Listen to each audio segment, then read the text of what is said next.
I hope everyone had a chance to catch the InfoWars press conference from the National Press Club just a couple hours ago. I want to thank Alex Jones for inviting me up to the podium and giving me a chance to speak to everyone about the really important issue of First Amendment rights on the internet, censorship, etc.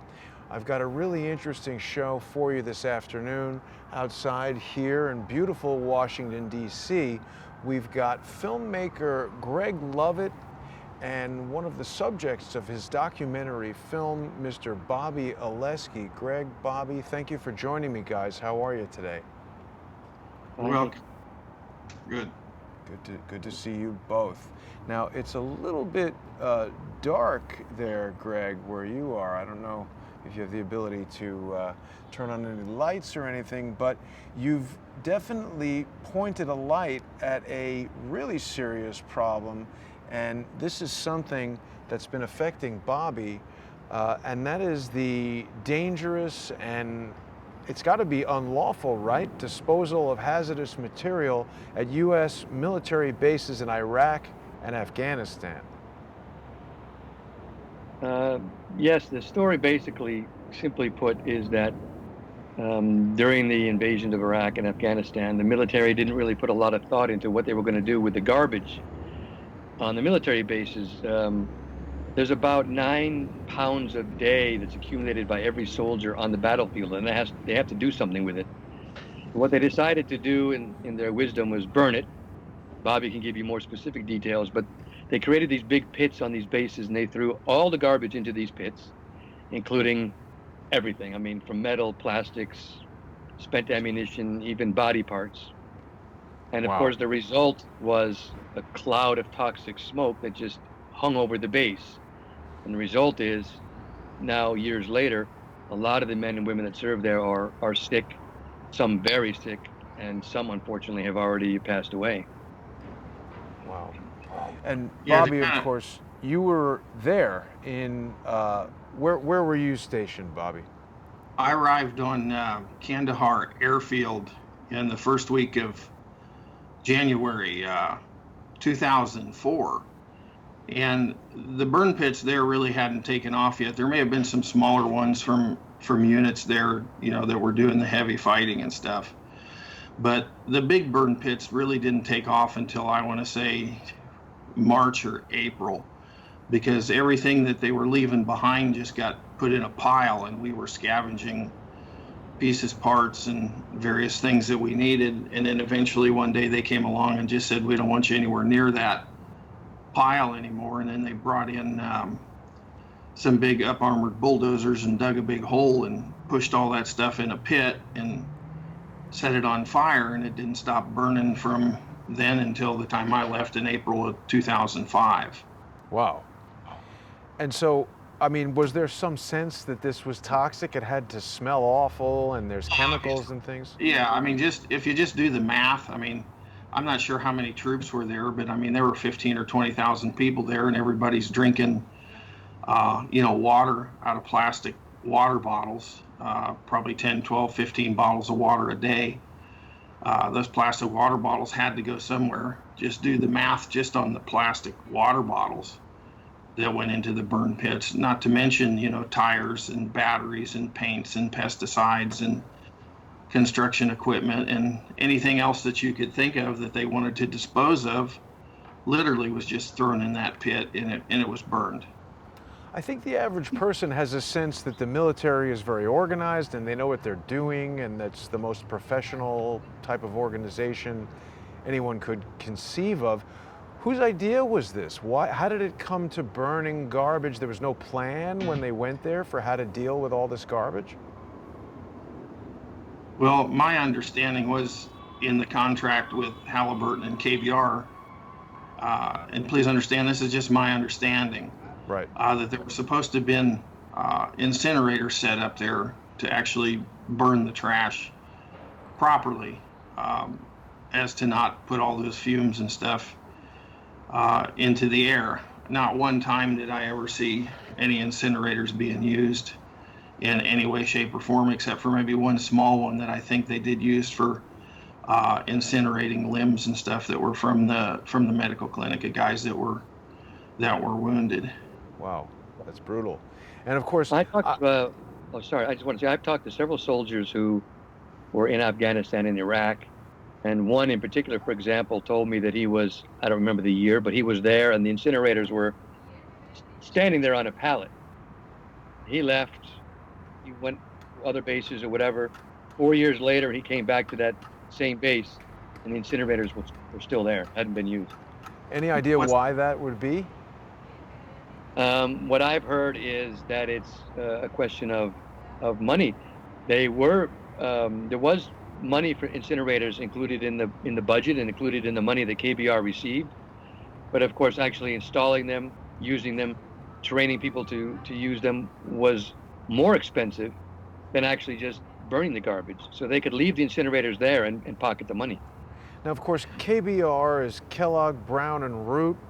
And at one point it was Halliburton KBR. They've come together, they've split apart, but these are basically corporations that contract to the military to carry out certain duties that, what? Why can't the Army just do this stuff itself? I mean, we've heard that so many trillions of dollars have been spent on the Iraq war, the Afghanistan war, and then to hear a story like this, where some corporate somebody or other makes a financially based decision that puts someone like Bobby and his colleagues and the other brave soldiers and contractors who risk their lives and safety to be in Iraq for what ostensibly is a mission to, I guess, defend freedom, and they're saving money to kill these people.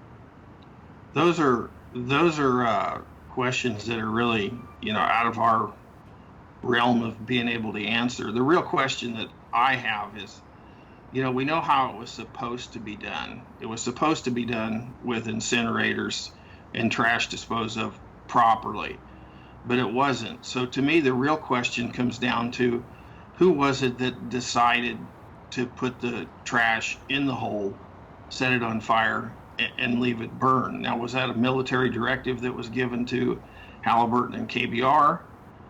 To just do it that way to be expedient, or did Halliburton and KBR take that decision upon themselves, just to do it that way?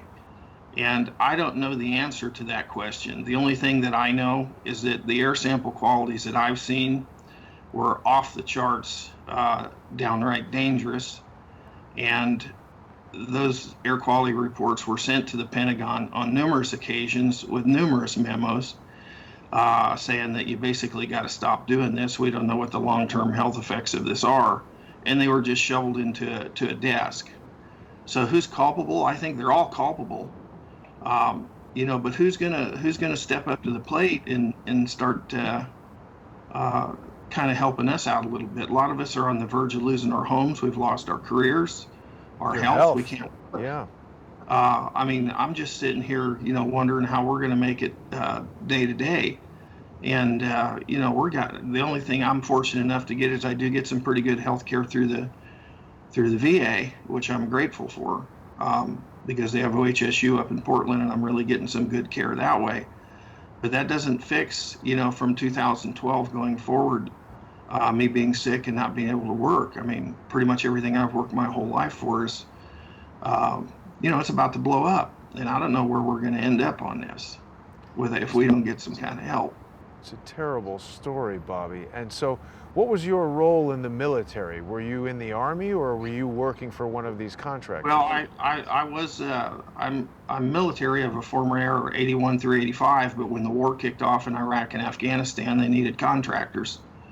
So I went over from 2004 through 2005 in Iraq and Afghanistan, and started out as a mechanic and then moved into be a logistics, kind of a parts guy, expediter, making stuff happen. So you're paid by KBR or Halliburton or one of those? Correct. From and none 2000. of your managers or anybody could give you any answers on this? Oh, they were all just as dumb as we were. Wow. I mean, they're just, nobody knew anything about anything. It was just to put it blatantly it was just a great big giant cluster on the ground over there. Right. And of course, many people are aware that the Vice President of the United States at the time, Dick Cheney, was at one point the CEO of Halliburton. And we know how this revolving door works, where people in the government have a tendency to maintain relationships with these corporations and even possibly direct contracts toward them, even in cases where we're hearing about this, horrendous misguided policies that cost the lives of soldiers. And it seems like nobody cares. It doesn't seem that Halliburton has come forward and paid for your mortgage, paid for your health care. Is there a lawsuit pending or anything like that? There's a class action lawsuit that's been thrown out, I guess 2 or 3 times now. That's thrown out. Yeah, they threw it out 2 or 3 times. The Judge Why? Titus, I think in the Fourth Circuit Court. I have no idea. Judge But Titus?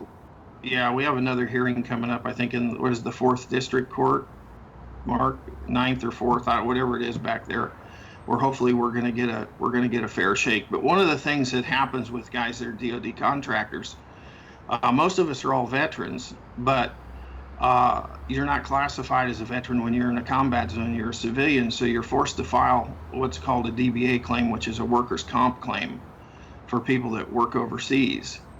And then they tie you up in court for years and years and years and years and years, and here you're wondering how you're going to get your health care, how you're going to pay your bills, how you're going to take care of things. So eventually what they do is they just back you into a corner and kind of force you into some kind of a settlement that isn't anywhere near enough, Right. To take care of your needs and what you've got to be done. But you get in such a position that you have to make a choice of survival today, or what are we going to do? Right. And this Another thing sounds that's, to me like Yeah, where just- Greg got his tagline for the film: delay, deny, wait until you die. Yeah, Well, that's- that's pretty much it. There's lots of us awful sick, and going up to the VA hospital in Portland, I meet a lot of these guys that were in Iraq and Afghanistan that have, similar cancers and similar situations, than what I do. And then the other thing that's really upsetting to me is that they created this registry for the VA for all these people supposedly been exposed to the burn pits, so they could do some analytical data. And then they had some outside group come in and study this, and come to find out it's basically worthless because of the method of collections. There's no way they could do any kind of data analysis from it, and it's just all a bunch of eye candy to me. This burn pits registry. The facts are in how many guys are sick. Look at the air quality reports. We don't burn trash like this in neighborhoods in America because we already know dioxins and breathing, all these kinds of things make people sick, but yet it's okay to go and burn them right next to the troops where they sleep. It's just poppycock, every bit of it. Wow. Another thing that's important to remember, Jason, is I've actually seen copies of the contracts which stated that KBR was supposed to manage these burn pits according to EPA regulations. Right. So they were supposed to treat these bases like a little piece of America. So it's actually illegal what they did. I mean, not only was it morally wrong, but I mean, they actually broke the contract. But coming back to the lawsuit for a second, it actually doesn't matter if the soldiers and the contractors win this lawsuit against KBR, because you mentioned Dick Cheney was formerly vice president of Halliburton, the parent of KBR. When they signed this no-bid contract to do the work on the military bases, they also got an indemnification. So even if they are found guilty in court, they're not going to have to pay anything. The taxpayers are going to have to pay it all. Let's Yeah, let that so- soak in for a second, because that's huge what you just said there, Greg. So Dick Cheney, as the vice president, set up a no-bid contract for his former company that he was the CEO of. I don't know, but did he hold stock in the company at the time? Yep. He held stock in the company, yeah. So I don't know how that's not a violation of the inurement clause that everybody seems to be getting all over Donald Trump about for owning a couple of hotels that diplomats stay at. Here we've got the CEO of a company that basically manufactured a war on false pretenses, saying that Iraq had weapons of mass destruction and that they were somehow involved with Al-Qaeda attacking the World Trade Center and the Pentagon on 9/11. They did not release a 28-page Senate Intelligence Committee report that linked members of the Saudi Arabian royal family to the financing of 9/11. They released some Israeli art students who have been shown to have links to Israeli intelligence.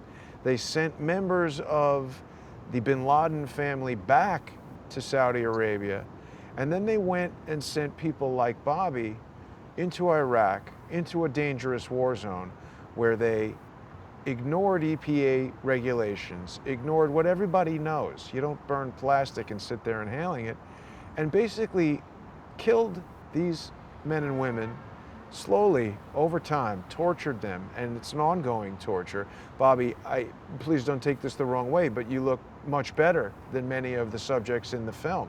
There are people who are suffering. Yeah, I'm not that far down the road yet, and hopefully I won't get there. You know, I'm doing my best to try to hang on to this deal. I got no intentions of checking out, but you know, I am pretty sick. I keep getting these bone lesions, and they're radiating me in chemotherapy, and you know, I don't feel very well. I can't think very well.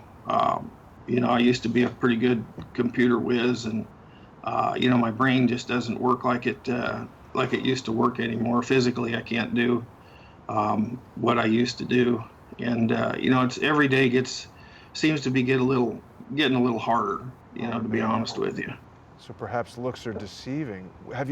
What's the official diagnosis of the ailment that you've got? Well, I've got some stuff called multiple myeloma that keeps giving me lytic bone lesions all over my skull, my femur, my arms. And I'm in chemotherapy now on my way to a 3-month bone marrow transplant up in the veterans facility up in Seattle, where I'll be 3 months on my back, unable to work, unable to basically do anything. Thank God my kid has family medical leave. He's going to come up there and wipe the drool off my chin while we get through the bone marrow transplant, and then we'll see where we are, you know, after that. But you know, my wife's a wreck, my family's a wreck, my dog's a wreck. You know, things just money's a wreck, and we just you know, everything is just day by day right now. The best we can do. So sorry, Bobby. Yeah. And is there any way that the viewers of Crowdsource the Truth can help you financially with these bills? Do you have a GoFundMe webpage? I just, you know, I'm kind of muddling along right now as best I can with what I got. You know, I'm not there yet, I don't think. I hope, but I appreciate that. Now, of course, Greg has made the film, and there's a web page that people can go to here. It's www.burnpitsdocumentary.com. And the title of the film is Delay, Deny, Hope You Die, How America Poisoned Its Soldiers. And it's won awards at festivals. Greg, where can people see the film? Well, right now we've been doing some screenings in various cities across the country. We've got some coming up. I think there's actually going to be one in Washington again in a few weeks. We got one in Austin and Corpus Christi coming up, and so we've been doing some screenings. People can also buy a DVD on the website. It's also interesting that I have approached various cable channels like Netflix and Showtime and HBO, for example, and they've all turned it down. Wow. And I don't know if that's because they just don't like it, they don't think it's good enough or whatever. But interestingly, I have offers from countries like Iran and Russia and Iraq. You know, they want to buy it and they want to broadcast it, which is possibly logical considering the nature of those countries. But it's just interesting that some of those countries want to show it, but America so far, at least in a broader scale, I haven't been able to find, a channel that's willing to show it yet. If I run that course, I'll probably just release it to most of the major digital platforms, Hulu and iTunes and Amazon after the summer, and people will be able to watch it there. But the advantage to a Netflix or a Showtime or an HBO is that you reach millions of people at one time. Right. And when people turn down programs like this, they don't tell you why. But it's just interesting that there's a certain group of people that are interested in seeing it, and there's another group of people. I'll give you another example. We've done screenings all over the country, and in every city from LA to Albuquerque to Tampa Bay, I've been able to get local publicity to help promote the documentary we've done, either TV or radio. We did a screening in Houston, which, as you may know, is where Halliburton has their headquarters. Right. And Houston is the one city, coincidence or not, I don't know, that wouldn't give us any publicity. No radio, no print, no TV, no nothing. So make of that what you will. I'll tell you, Greg, we've heard similar stories from other filmmakers who have made films about controversial topics. I did an interview with Ramsey Dennison, who directed a film called What Happened in Vegas, that's all about the corruption of the Las Vegas Metro PD and speaks a little bit about the October 1st shooting from 2017. And nobody in Vegas would show the film. What were you going to tell us, Bobby? Well, I mean, what's really upsetting to me is this is so obvious as to what's happened. It's like I've said many times before. If you took a box 3x4x4 and pumped it full of the air that we were breathing, and you stuffed a couple of rats in there and left them in there for a week or two, and you went back and checked on those rats, they'd be dead.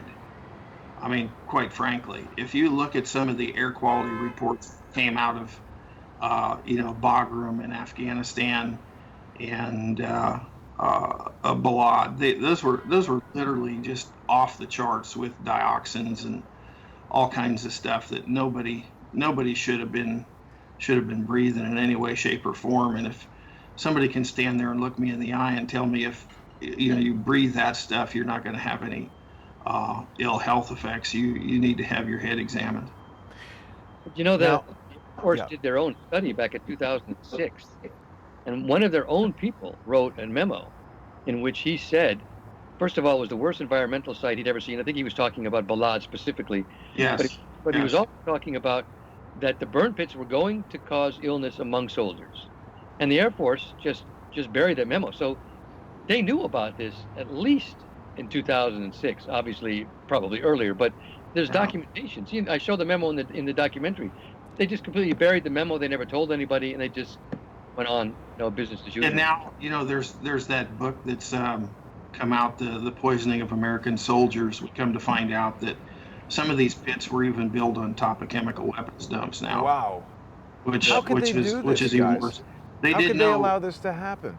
Well, they did no ground sampling. They did anything. It's the fog and the heat of war. And the other thing that really amazes me is, how they could, on Kandahar was, my biggest experience with this, was how could they put a burn pit in the prevailing winds, to the west of the base, and have that stuff just blow over the base. You'd think if anybody had any common sense, they would have put it, on the other side of the base or moved it somewhere where the prevailing winds wouldn't have carried that. And then the other big thing, too, is it's not necessarily covered here, but there's a 5-acre sewage pond that's just west of the base there in Kandahar. So everything that you touched was covered in dried feces. Everybody had dysentery basically the whole time they were there. I came home with like 19 different parasites. Oh my God. And then the other thing that seems to be neglected is the radioactive water that we were drinking over there that nobody's touched on. The water bottles, when they're put out in the sun, they release an extra hydrogen atom which contaminates the water with something called tritium, which makes it radioactive. And if you consume a little bit of it, it's no big deal. Or if it hits you on the outside of your skin, it's no big deal. But if you're consuming 15 or 20 bottles of this a day, both the FDA and the Nuclear Regulatory Commission websites clearly state the consumption of tritium increases the risk of bone cancer. And that's what I got. Wow. So I think it's just a big conglomeration of everything that guys were exposed to over there. It's the dust, it's the water, it's the sewage, it's the toxins from the burn pits. War is ugly. Everybody knows that. But there's no reason to make it any unsafer than it already has to be, which they did. Right. That's crazy. We've heard a lot about depleted uranium munitions that were used in wars in the Middle East. Were you exposed to any of that as well? I imagine everybody was. I don't have any, problems with that. But my understanding with the depleted uranium is that the particle size is so small that it gets down into the lung, and it's metallic, and it scars the alveoli and gives guys COPD, and then they come up with lung cancer and stuff because of the radioactivity of that. Unfortunately, I don't have any of those issues as of yet. Wow. Hopefully, I never will. Now, One of the Greg, doctors that I talked to yeah, done a lot of work with the soldiers that have lung disease. He's done a number of biopsies on these soldiers, and actually, as you said, Bobby, he's actually found particles of metal inside their lungs, and a lot of these people have incurable lung disease as a result. Yes, and it's all being ignored. and of course, Well, Greg, I'd just like to mention one thing. The doctor, this is also interesting, Dr. Robert Miller, who works at Vanderbilt University, he's one of the first people who kind of came out and linked burn pits with some of the illnesses that the soldiers were experiencing. In the beginning, it was actually the DOD that sent soldiers to him. A lot of them were complaining about lung issues that they were having, and they would have lung tests, traditional lung tests, and nothing would show up. But it was clear something was wrong. And he started to do these biopsies, and he linked it to the burn pits. And then the DOD, rather than solve the problem, just simply stopped sending sick soldiers to him. wow. Pretty much, yeah. So we've basically got a sort of systemic policy of ignoring the needs of the soldiers, seemingly deliberately putting servicemen and women in harm's way in the most toxic possible environment. It's hard to understand why anyone would comply with that. We really don't have an answer, do we? No. If a guy shot, loses an arm, loses a leg, that's something that they can easily see and they can easily justify. But they don't see, a guy that's got a bone tumor growing on top of his head or in his leg or in his face necessarily. So I think they just somehow don't connect they just don't connect it. And part of the problem too is that the burden of proof is on the soldier. So if you get a disease like cancer, that obviously takes time to metastasize and to grow. You don't get cancer in a day. Right. So if you are out of the service for a year and then you become ill, it's up to you to prove that it's service related. Meanwhile, you're sick, you're getting treatment, you maybe have money issues, whatever the case may be. You can't work, you're tired, you're exhausted. And still, it's up to you to prove, years later perhaps, that the disease you have was actually linked to your service. And that's not always easy.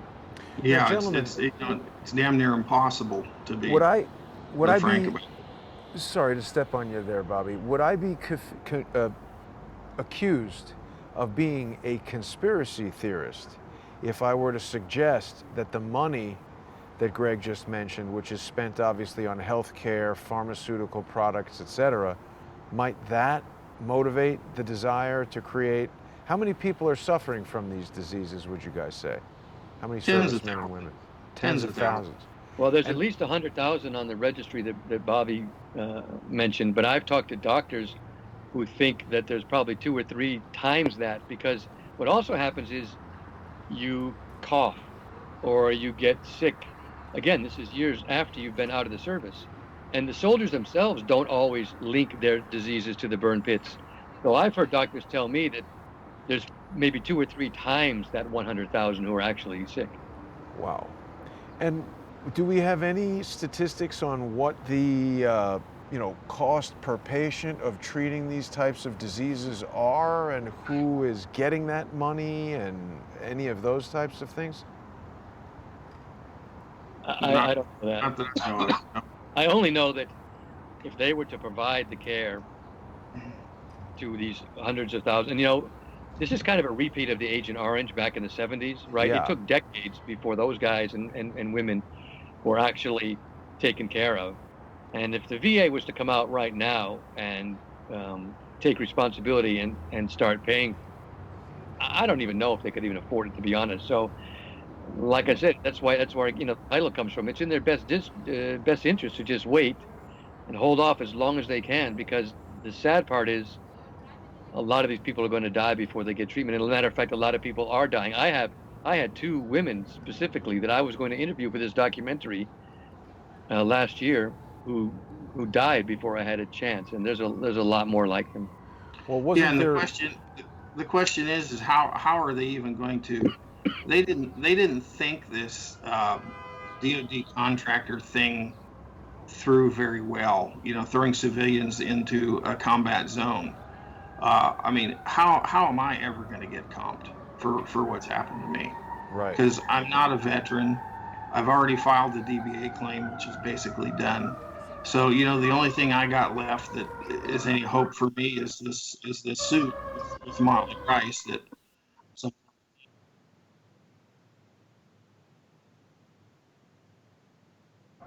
it's all right. Well, exactly, Bobby. I mean, it's a terrible situation. I Oh, I apologize for don't. the Yeah, I noise don't here. know.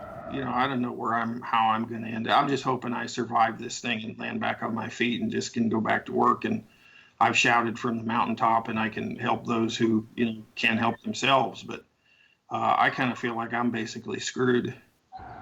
And the question is too, the big question I think is, what's going to happen in the future? Because as we know, this happened with Agent Orange. It's happening again. What about the children? What about these are DNA? These are DNA mutations that are happening with this particular type of cancer that I have, other guys have. So Right. what about their children? Right. You know, there's all that too. Well, and how And at about their what point does the children growing military up without parents? And at what point does the military just say, "You did your job, now it's our time to do our job," and take care of these people, because it's going to happen again. I mean, what ultimately, in my mind, it's DOD's responsible for this. Period. The Department of Defense is responsible. Right. Well, and I think what's important is that we need to change the laws that allow individuals to run for vice president and show deference to companies that they gain from financially. I think that's been a really big problem, is people making money from these elected positions. I mean, we've heard a lot about the Clinton Foundation, we've heard a lot about pay to play and email servers and things like that, but maybe we haven't quite looked enough at companies like Halliburton, companies like KBR, the executives that are linked to those companies that have held positions in government. Dick Cheney is still alive. Why is he not being held accountable for this? Well, that's a good question. Well, I mean, the bottom line is somebody's got to find the definitive link. If I research multiple myeloma with what I have, every place that I research, every place that I look, it all comes back to toxic exposure and heavy metals. Every place, if you research that, it just doesn't magically appear. And the only place I was ever exposed to any level of toxins or heavy metals and stuff was Iraq and Afghanistan. Bobby, So I don't have know you what ever heard of Gerson therapy for liver detox? I have not. It's an alternative therapy. It's a non-pharmaceutical therapy developed by a German doctor in the 1940s, and it's something that I did. I obviously wasn't exposed to the level of toxicity that you were, but in about 2013, I was mercury toxic, and it was very effective in reducing the heavy metal levels in my blood. I had like 26, I think it was nanograms per microliter of mercury in my blood, and I got that down to about 9, and I did notice health effects. Perhaps you and I could talk some more about that offline. I did want to take a minute to show people the trailer from the film, if you guys don't mind. I'm just going to run that right now. You probably will not be able to hear it, but let me run that for everyone so they can get an idea of what they'll see if they purchase a DVD or a digital download of Delay, Deny, Hope You Die. A mysterious illness is affecting veterans who were exposed to open, which the U.S. military used in Iraq and Afghanistan to torch everything from batteries to body parts. Your nose would burn, your eyes would water, your throat would burn. You would have to go and dust yourself off, your hair, your clothing, with all the ashes that were falling on us. The operation of the burn pits was exposing troops to the worst toxins known to man. It was really, really ill, disgustingly ill. The symptoms are anywhere from respiratory issues, some mild to severe, to rare forms of cancers. I'm convinced that the burn pits are causing illness among these soldiers. We thought about the consequences on the mercy. That is what we live next to. The military knew all along that this toxic exposure could very well hurt the troops. They knew about this, and they continued to frickin' do it. Why? There was a complete denial, I think, at all levels of government. There seems to be an ongoing struggle between the truth seekers and the government. Every single time there's a war, we do this song and dance with the government. What is our future gonna be like? What does it hold? It's just gonna get worse. It's a powerful trailer and a powerful film. I had the opportunity to view the film the other day, and it's a really moving piece of work. Greg, I wonder, you know, part of what we try to do here at Crowdsource the Truth is bring together filmmakers like yourself and people with firsthand experience like Bobby, and people in the audience who might be lawyers, who might be, I don't even know, people from all different walks who come together and maybe can help move something forward. I mean, what about suing Dick Cheney personally for his involvement in setting up this type of screwy deal? I mean, he was a key stockholder, CEO, whatever. He was the vice president. He made all these decisions. I mean, maybe we can't hold him accountable for criminal activity, but could someone bring a class action suit? A man's worth hundreds of millions of dollars. Why not sue him? I mean, it won't bring back your health, but at least if it could alleviate some of the financial burden that some of the victims of this horrible tragedy are experiencing, maybe there's something that could be done there. That's pretty much what we've got going on with Motley Rice right now, isn't it, Greg? Yeah. I mean, I don't know. The part of the problem is that the lawsuit's been going on for like 8 or 10 years already, and people are dying. Sorry? People are dying. Yeah, people are dying, and there's no end in sight.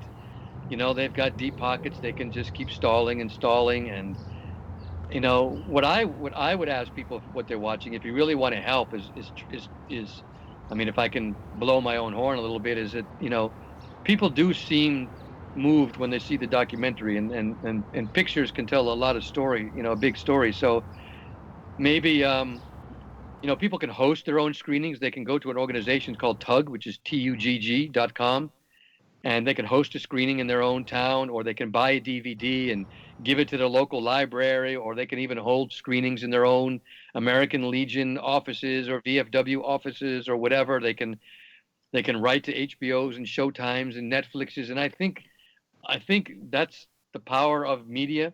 It's going to have to come from the people. I think ultimately, if enough people find out about it and enough people are disgusted by it, then maybe slowly change will come. And you know, I think the bottom line is we need legislation.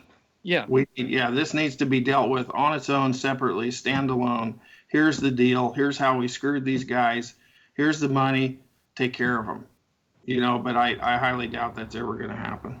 Hopefully we can work together to make that happen. The more we have filmmakers like Greg finding out about this tragedy and making a movie and bringing it to light, bring it to my attention so I can share it with our audience. You know, it's unfortunate, gentlemen. We've, at Crowdsource the Truth, we've been targeted by a collection of malicious, anonymous individuals who think it's funny to lodge complaints with YouTube to prevent me from being able to put out videos. They like to spread false information about me to try to hurt my credibility and try to hurt the reach of Crowdsource the Truth. If we had done this interview 2 weeks ago, or if these cowardly, malicious, anonymous individuals didn't act in the way that they did, 57,000 subscribers would have the opportunity to hear this message. But because these cowards act the way they do, it reduces my ability to get the word out. But Greg, how can people contact you directly? What's the best way for them to get in touch with you? Well, they can go to the website, burnpitsdocumentary.com. My contact details are on there. We've got a Facebook page, which is facebook.com/burnpitsdocumentary. You can find us on Instagram. You can find us on Twitter. So we're on all social media channels. So anybody who is interested in hosting a screening or wants more information, they can get in touch with me. Any way that people want to help us get the word out, the better. I mean, I'm not making any money on this. That's actually an interesting story, is that like Bobby and I have never met in person. I actually have only met a few people in person because I live in Holland, which complicates things when you're making a documentary in America. But all the camera people and the editors and the guy who made the music and anybody who worked in the documentary all volunteered their time because they believed in the cause and they wanted to help get the message out. Wow. So anybody who's got some kind of platform or some way to help us get the documentary seen, get in touch with me. We're willing to work with anybody. Well, that's really good that those people were doing that. And how did you first hear about this problem, Greg? Because a lot of people don't know about it. No, I just happened to read a book because I read nonfiction, that's my thing. I'm just interested in nonfiction. And I came across a book called The Burn Pits by Joe Hickman. I don't know how, I think just on Amazon or something. I really don't remember anymore how I found the book. And it just seemed interesting to me because, like I said, I'm interested in nonfiction, and I was kind of surprised that I'd never heard about anything like this. And then as I started to read the book, I really got mad, and I thought, how is this possible? And actually, I read it a couple of years ago, and I didn't really do anything because I thought, wow, this would make a great documentary. Somebody will make this happen. But then a couple of years went by, and I never heard anything. I never saw anything. So I just got in contact with Joe. He's in the documentary. You will have seen him. And I just said, has anybody, he's been on little local stories, but nothing big, no real full-length documentary. And right. So I said, well, okay, I guess I got to do it. And I was able to find in his town a cameraman in Green Bay, and I Skyped in and I asked him questions. And Bobby lives in Oregon, and there's other people in California and Florida and Tennessee and everywhere. And I found local people that were willing to help me, and they would do interviews for me. I got an editor here in Holland who was willing to work weeks and weeks and weeks with me, and everybody volunteered their time. It's pretty amazing. They all were really moved by the story and wanted to help. I think everyone should be touched by this story. Obviously, people join the military and go to fight a war. They do it with the best intentions, thinking that they're protecting America and justice and liberty around the world. How do you feel about that aspect of it, Bobby, now that everything is said and done? Well, I'm kind of angry, to be honest with you, to think that, we did what we did, and we're basically being swept under the rug and ignored. The mounds of paperwork I've had to fight through, the telephone calls I've had to make, everything that I've had to do to get the kind of help that I've needed to get has just, it's just added more trauma on top of trauma. They certainly don't make it easy for you to get the help that you need, and it's very frustrating. To know that you've been a good citizen your whole life, you've done the right things, and you went, in the military for your country, you went as a DoD contractor for your country, and nobody cares. Not nobody. We care. I care. Well, few. The people in power. People. When it comes time to clean up the mess, nobody cares. Right. I guess is what the words are. And do you feel that the United States intervention in Iraq or Afghanistan has had a positive impact in those countries or in the United States? I'm not going to comment on that. I understand. And so are you still in touch with your friends and colleagues who were with you there? Has anyone escaped this terrible fate? Yeah, I've got lots of friends I'm in contact with all over the place, and some of them have some problems and some of them don't. Some people don't. Well, I guess like anything, It it's seems just to me kind of I just want to say, it seems to me that, I mean, I wish we didn't need a military, to be honest. I wish we didn't have wars, but we do. So, okay, we have to have these people. But none of these people go over there do it for fame or fortune. You know, they do it because it's something that they believe in. Right.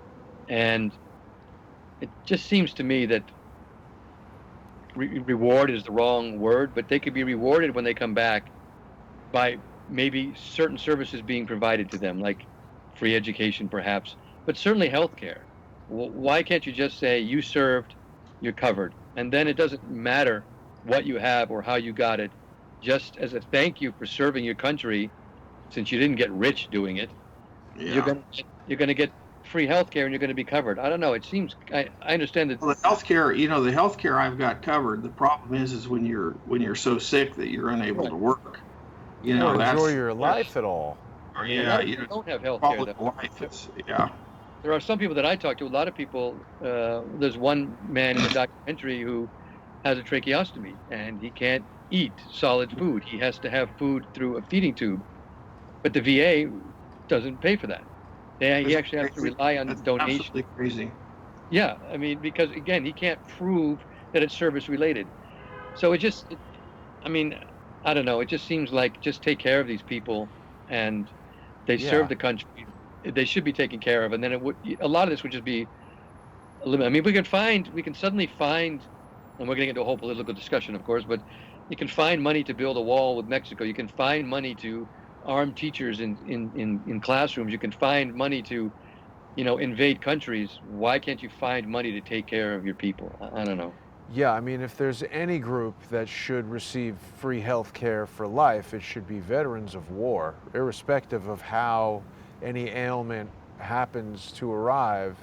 I feel like if you go to war and stand there getting shot at and shooting and being in this dangerous zone, you've earned health insurance for the rest of your life at the very least. It's upsetting to me to hear that, people come home and just the mental anguish of having to deal with the bureaucracy of that paperwork while your health is deteriorating. Bobby, is there any hope of a cure for this, of reversing the effects and improving your health? They tell me there's no cure for multiple myeloma, but they can just keep pushing it out. And, the cures are kind of on the way. The drugs and stuff they got now with some of these immune targeted therapies are really pretty good. And, I don't know, when I get done with my bone marrow transplant, we'll see where we're at. So there is no cure at this point for what I have. All they can do is just keep treating me. Well, I wish you the best of luck in the treatment. Was there anything else that you guys wanted to cover? This is such a broad topic. I feel like we could talk about it quite a bit, but anything at top of mind? I would only say, from my point of view, if anybody can help us get the documentary seen, please help us. Let's help us spread it. Help get it out there.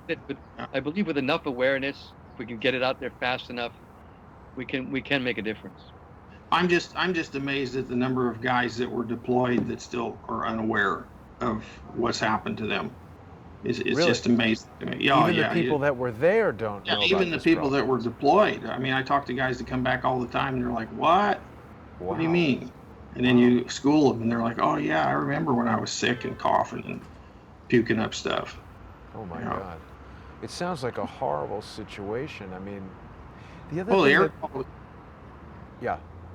The air quality was so bad there. Some days you'd be walking across the compound, and if the air was just right, it would hit you and it'd drop you to your knees, and you'd literally vomit. That happened to me 2 or 3 times. And that was from the burn pit exclusively, not that there's something in Iraq. The burn pit, the sewage pit, the whole damn thing. But it was from the military footprint that was placed there, right? Yes. So see, that's another issue that we don't hear that much about, is the ongoing toxic environmental disaster that's been created in Iraq by this war effort, that the soldiers that are there and even the civilians in Iraq are suffering with. It's really terrible. I mean, well, that's a whole nother story, and I know that the Iraqis and the Afghanis were our enemy, but there's a lot of civilians over there too who are just sort of minding their own business, and You know, the smoke from the burn pits didn't stop at the border of the base. Poison them too. Yeah, there's a lot of reports coming out now. I was reading an article, something about the rate of birth defects and stuff around Kandahar. Yes, You know, very high. Yeah. Very high. That's a whole nother documentary. Yeah. I wonder how the executives from these companies can sleep at night knowing these things. It's really terrible. They count their money. That they do. Yeah. Really terrible. I mean, from the standpoint of the ongoing U.S. military effort, the more these types of things happen, the more disillusioned a veteran like yourself feels. It certainly doesn't inspire young people to want to join the military knowing that they're going to be so abused and mistreated and forgotten about when they return. Well, the deal is with war, if you're going to go to war, you go to war and you win it and you be done and you come home. This thing where we're feeding defense contractors constantly to feed the war effort's ridiculous. Just stay all there. That stuff, that could have just been done and cleaned up in a matter of a year or two. And it's been going on for how many years? Would you say you've become an anti-war activist, Bobby? No, I can't say that because sometimes it's necessary to kill people and break things. But I would say that I'm more of a, if we're going to do it, we just need to do it and get it over with. Right. I mean, you hit on it in your previous statement there. We're not really there, it doesn't seem, to right a wrong and do a war and leave. We're there to generate business for companies like KBR. That's kind of what it looks like to me. It's a very sad story, gentlemen. I hope there's something that I can do to help. I hope that doing this broadcast will bring some more attention to your film, Greg. And once again, I want to let everybody know that they can go to the website. It's called burnpitsdocumentary.com, and the film is Delay, Deny, Hope You Die, How America Poisoned Its Soldiers. My guests today have been filmmaker Greg Lovett and military veteran and contractor Bobby Oleski. Is that how I pronounce your last name, Bobby? That's correct. Yeah. Thank you guys both for joining me today. Bobby, I wish you the best of luck and improved health. And certainly if you ever decide that you would like to start a GoFundMe page or something like that, you're welcome to come on the show anytime. Greg, you as well. If there's anything that we can do to help you organize a screening, help direct some funding to some of the victims of this horrendous deed of irresponsible corporate greed, basically, if there's anything that I could do to help you, please call on me. And once again, anything else you guys would like to say before we wrap it up for right now? No, we just wish somebody would work to straighten this mess out. Absolutely. All right. Well, thank you guys, and best of luck. I hope I'll speak to you again in the future. I want to thank everyone for watching. I'll see you later. Bye. See you later, Greg. Thanks. Take care.